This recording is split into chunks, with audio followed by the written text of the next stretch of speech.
किती छान खुसखुशीत झालेले तुम्ही पाहू शकता आपले शंकरपाळे।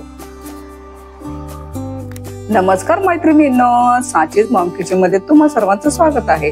आज आपण बनवणार आहोत दिवाळी फराळामधील खमंग खुसखुशीत गोड शंकरपाळे। तुम्ही जर माझ्या चॅनलवर नवीन असाल तर माझ्या चॅनलला लाईक करा, शेअर करा, सबस्क्राईब करा। चला तर मग जास्त वेळ न घालवता रेसिपीला सुरुवात करूया। साहित्य पाहूया। आपली रेसिपी परफेक्ट होण्यासाठी आपल्याला घरातील कोणतीही एखादी वाटी किंवा मेजरिंग कपने सर्व वस्तू मोजून घ्यायच्या आहेत। 1 वाटी तूप घेतलेला आहे मी, 1 वाटी पाणी घेतलेलं आहे, 1 वाटी साखर घेतलेली आहे आणि याच वाटीच्या मापाने मी अर्ध्यापेक्षा थोडासा जास्त बारीक रवा घेतलेला आहे।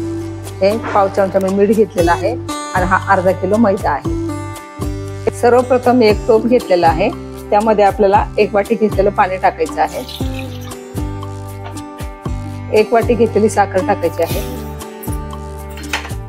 1 वाटी घेतलेलं तूप टाकायचं आहे। आता हे सर्व जिन्नस आपण एकत्र गरम करून घ्यायचं आहे। साखर आणि तूप छान एकजीव होईपर्यंत छान गरम करून घ्यायचं आहे आपल्याला हे सर्व जिन्नस।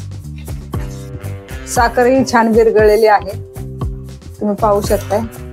आता आपण गॅस बंद करायचा आहे आणि आता हे मिश्रण कोमट होईपर्यंत बाजूला ठेवायचं आहे। आता हे मिश्रण छान कोमट झालेलं आहे। आता आपण पीठ मळायला घ्यायचं आहे। आता आपण मैदा घेतलेला आहे 1 वाटी, तो चाळून घ्यायचा आहे। आणखीन 1 वाटी मैदा घेतलेला आहे मी, ही 3री वाटी मैदा आहे। 1 सापट चमचा मी बेकिंग पावडर घेतलेली आहे, तीही टाकायची आहे यामध्ये आणि हा बारीक रवा घेतलेला आहे तोही टाकायचा आहे।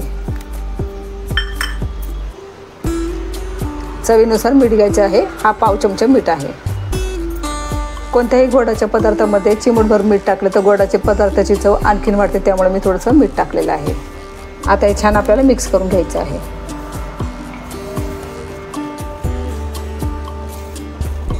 आता हे तयार मिश्रण आपल्याला थोडं थोडं टाकून मळून घ्यायचं आहे।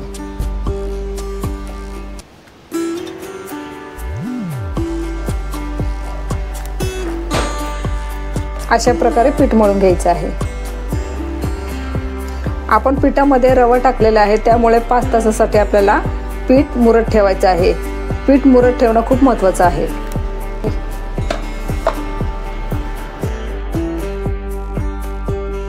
5 तास झालेले आहेत, आता आपण खोलून पाहूया।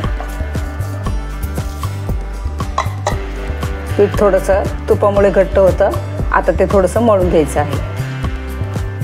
थोडासा पाण्याचा हात लावून मी पीठ मळून घेतलेलं आहे। आता त्यातील एक गोळा काढून घ्यायचा आहे आपल्याला। पीठ आणि तेल अजिबात काही न टाकता आपण गोळा लाटून घेतलेला आहे चपातीप्रमाणे। आता तो कडेने असा कट करून घ्यायचा आहे।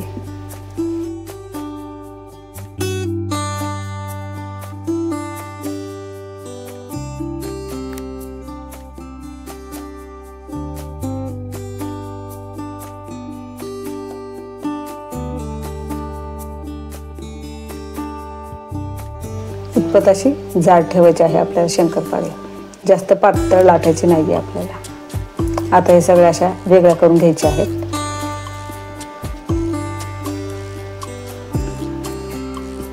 बाजूला मी तेल गरम करत ठेवलं होतं, ते गरम झालेलं आहे की नाही छोटासा गोळा टाकून पाहायचा आहे।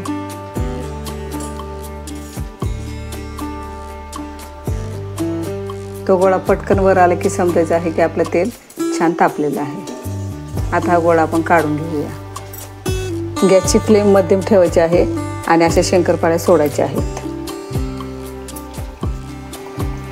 जास्त पण शंकरपाळ्या सोडायच्या नाहीयेत, नाहीतर मग त्या तेलामध्ये विरघळू शकतात।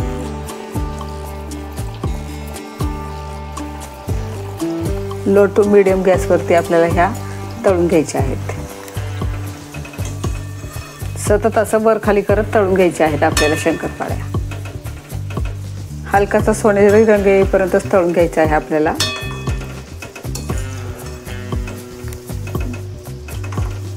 छान सोनेरी रंग आलेला आहे, आता आपण काढून घेऊया।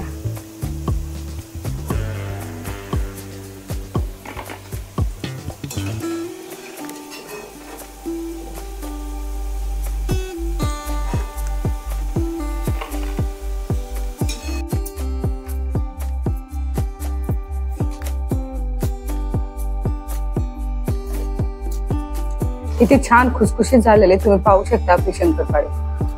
अशाच नवनवीन रेसिपी पाहण्यासाठी माझ्या चॅनलला लाईक करा, शेअर करा, सबस्क्राईब करा। पुन्हा भेटूया एका नवीन रेसिपी सोबत। तोपर्यंत पौष्टिक खा आणि मस्त रहा। धन्यवाद।